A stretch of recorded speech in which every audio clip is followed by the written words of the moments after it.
NASCAR Modified Tour rolls into Riverhead Raceway this weekend, and with it comes a new rule for quarter-mile tracks. No longer are teams allowed to make a stop for tires under caution during the 201-lap event. For Riverhead, that's a fine rule. You know, everybody's up in the air, really, about that decision. The only problem we have, the tires that we've been using this year, I don't think they'll go 200 laps. If that's the case, guys are just going to be riding around and fighting their cars the last 100 laps. I just wish they would dictate maybe a harder compound or something that we know we could definitely go to distance. You'll probably see a lot more freight train racing in the beginning, and then maybe probably 40, 50 to go. If we're not in the front already, we'll try to get there. If everybody's got to go the whole distance and everyone's on the same playing field, I don't see a problem with it. We've finished second and won a race there without changing tires, so we're pretty confident we can go all the way. Most of the tour guys seem to be complaining about it. The deal is it's good for the competitors if we had a little harder tire. The tires that everybody's picking are so soft, they're just going to come right off the car. If they have a tire that'll go to distance, it's probably the safest and smartest thing to do. Last year, I think it was, I pitted, and 14 cars followed me, and we all lost a lap. I think it'll help a lot of the smaller teams that can really only afford to put one set of tires on for the night. It takes all the guesswork out of it. They don't let me make dumb mistakes anymore, so that'll be great. It puts everybody on the same keel, you know. We're all in the same boat, so just have to see what happens. Today's Modified Tour Report is brought to you by DAC Enterprises of Westbury, Long Island's official Featherlight Trailers distributor. The Modified Tour made its second stop of the year at Thompson Speedway last Sunday. Pole sitter Steve Park took command right from the start. But only a lap into the race, Tom Baldwin hit the wall and was carried off on the cradle. Mike Iwanitsko qualified fourth, but the Spafco team missed on the race setup, as did fellow Long Islanders Tony Ferrante and defending Tour champ Wayne Anderson. Despite challenges from Mike Stefanik, the Sunoco team would not relinquish its lead until the leaders pitted on lap 54. Ed Flemke had stopped 20 laps earlier and now found himself in the lead. Both Park and Stefanik used up their tires trying to catch Flemke, but Park did hang on for third. Points leader Tony Hirschman made a run at the 11 late in the race, but Flemke's early pitch strategy paid off. The second-generation driver held on for his first visit to Victory Lane in 1995. That's something we learned from my dad, and before I go any farther, before I get too emotional, happy Father's Day, Dad. Tony Hirschman now leads Mike Iwanitsko by 105 points in the run for the Tour Championship.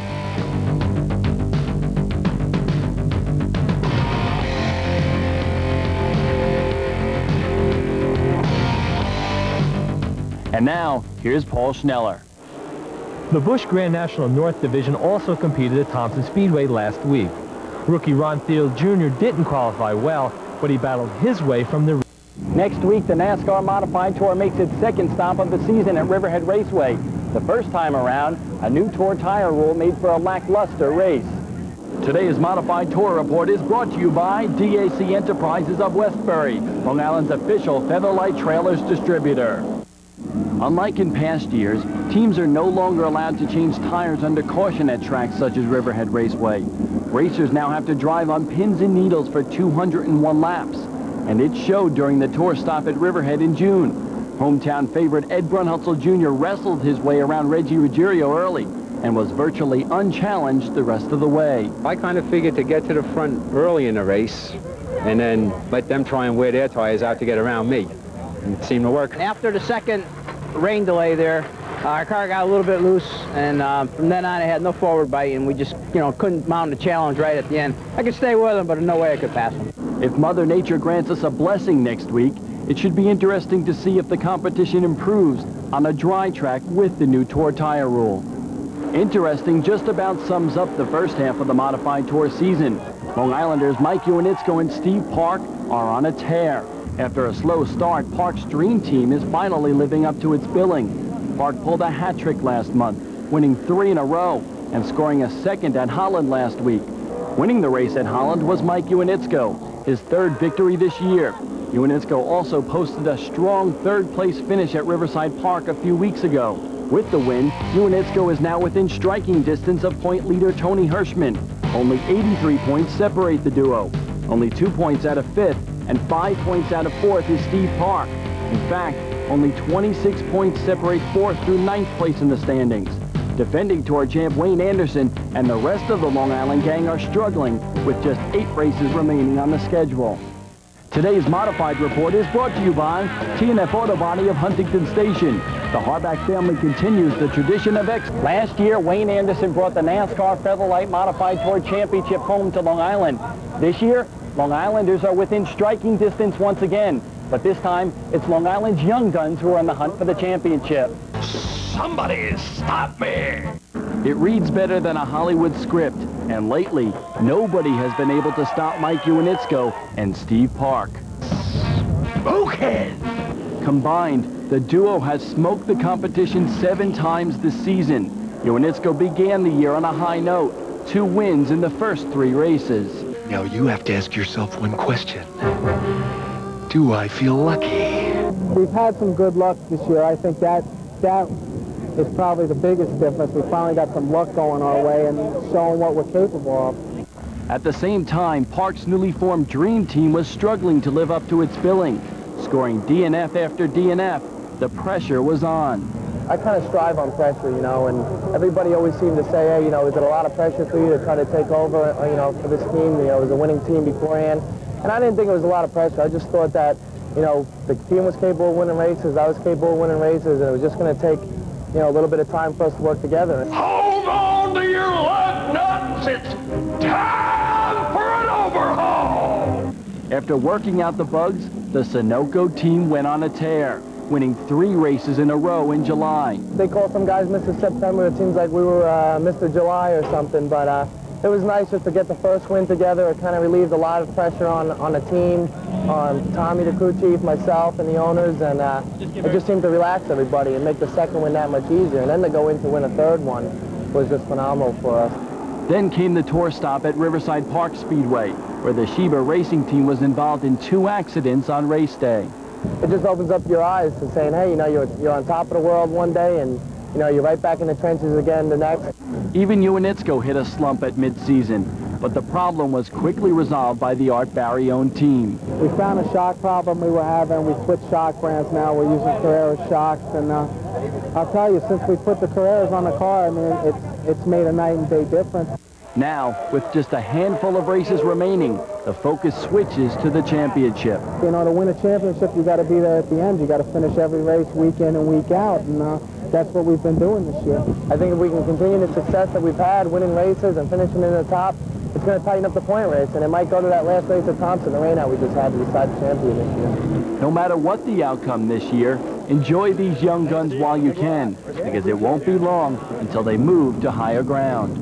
Hopefully we can have maybe 1 or 2 real good years with the modified, maybe get a championship this year or next year, and maybe doors will start opening. It's going to have to be a right opportunity for Steve Park to go down south, and if it comes this year, we might take it. If not, we'll be around next year to hopefully defend our title as modified champion.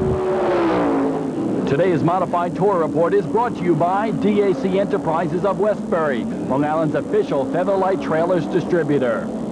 Mike Iwanitzko received a big boost in his quest for the championship at Riverhead Raceway a couple weeks ago. From the outside pole, the hometown boy took command at the start. Defending tour champ Wayne Anderson's night ended early in a pileup on the backstretch. Steve Park was forced to pit with a flat tire during an early race caution, but the Sunoco team fought back. Park muscled his way into the top 5 again, until suffering another flat with just 2 laps to go. He finished 7th. Iwanitzko was dodging bullets himself with lap traffic.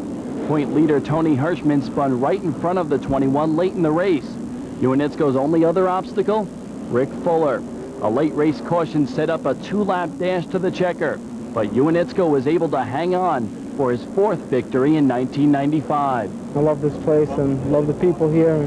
Great to win in front of home. Hopefully if we can keep doing this all year, we'll be at that table at the end of the year. It's the first flat we had all year, and we lost the wheel, and I just hope all the bad luck's gone. You know, we get back to the big tracks, we run up front where we belong. Last week, Hirschman backed up what he said. He finished 2nd to Mike Stepanek at New Hampshire International Speedway. Mike Iwanitzko was 5th, Tom Baldwin 6th. With just 6 races remaining on the schedule, Hirschman now leads Iwanitzko by a mere 30 points. Rick Fuller is more than 100 points behind the duo. Only a century mark behind Fuller is Steve Park, the only other Long Islander in the top 10. Tom Baldwin is now 13th, with Tony Ferrante and defending Tour champ Wayne Anderson still struggling. On that note, here's Art Mochi. It's been the story of Wayne Anderson's season. Bad luck and less than inspiring performances have left the defending Tour champ chasing the competition. We changed cars, changed motor builders, and had a lot of pressure from home and things like that. So it's just a combination of everything, and we really haven't got any break in the luck. So it's nothing I can really pinpoint. It's just the way things go. Wayne won the championship driving Len Bowler's legendary number 3 modified, and some believe his departure from the Bowler team is the difference. Anderson says driving for Bowler was a good thing, but he believes it was time for him to return to his own team. It was a one-year deal with Len. I had a lot of problems at home. My father wasn't feeling good. He was in the hospital, and I couldn't devote my time to the race car, so we opted to go with Len Bowler, and then I promised my guys the following year we'd get our own car back. The sharp contrast between Anderson's performance last season and this season has raised questions. Among them was last year just a one-time deal. I'm kind of hoping it wasn't a one-shot deal. We're lacking behind a little bit this year, but next year we're looking for a real all-out effort again. Despite this season's setbacks, Anderson and the Duralube crew are optimistic that better things are just around the corner. Wayne, what's new for next year? Well, we just ordered a new Troyer chassis. Hope to have it out for the Thompson 300. We seem to be a little more familiar with a Troyer car. I've had one all my life. We went to a Spafco car this year, and I'm not trying to take anything away from Spafco or Art Barry. They treated me great. It just seems that we're more familiar with a Troyer car, and that's what we want to concentrate our efforts on for next year. Today's Modified Report is brought to you by T&F Auto Body of Huntington Station. The Harbach family continues the tradition of excellence set forth by the Flying Dutchman for more than 40 years. Riverhead Raceway's defending mod champ is on a roll.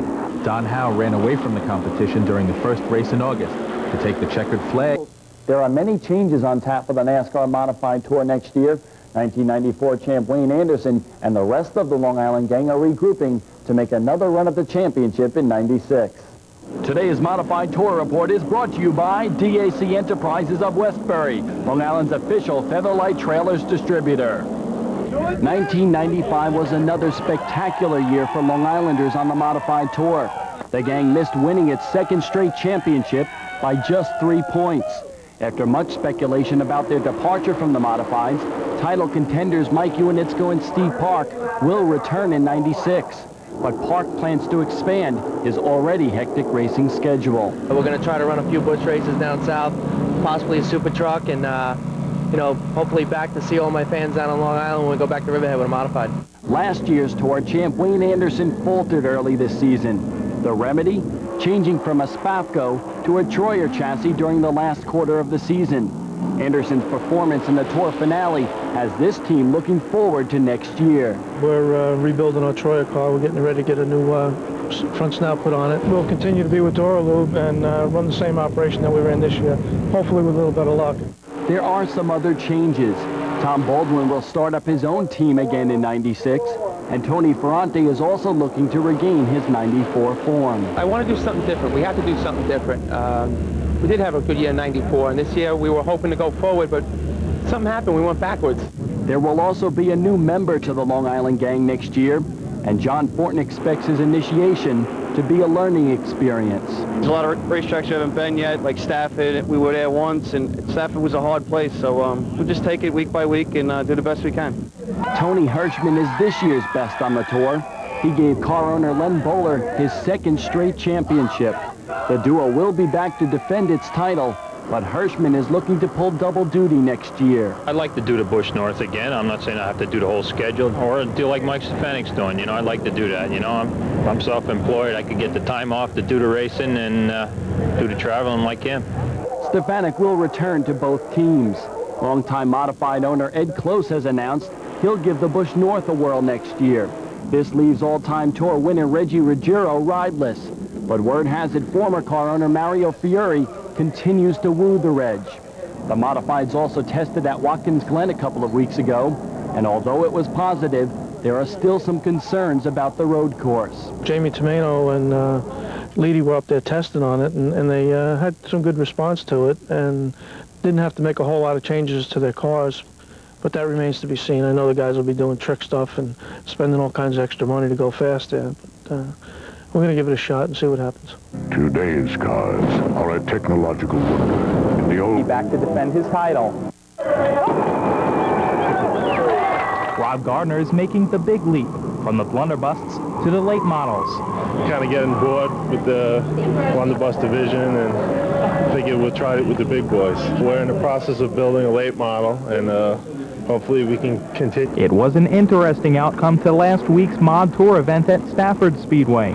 Fingers were pointing at the end of the event after native Long Islander Steve Park and Rick Fuller tangled while battling for the lead late in the race. We let him go. We figured we'd settle in second or third, and we're going down a backstretch. He just slammed me down behind the lap car, got us both out of shape, and we just tangled up in 3 and 4. I tried for what seemed like a million laps to get by Steven, to get by him clean. I thought I was racing a race car driver. He just plain took me out.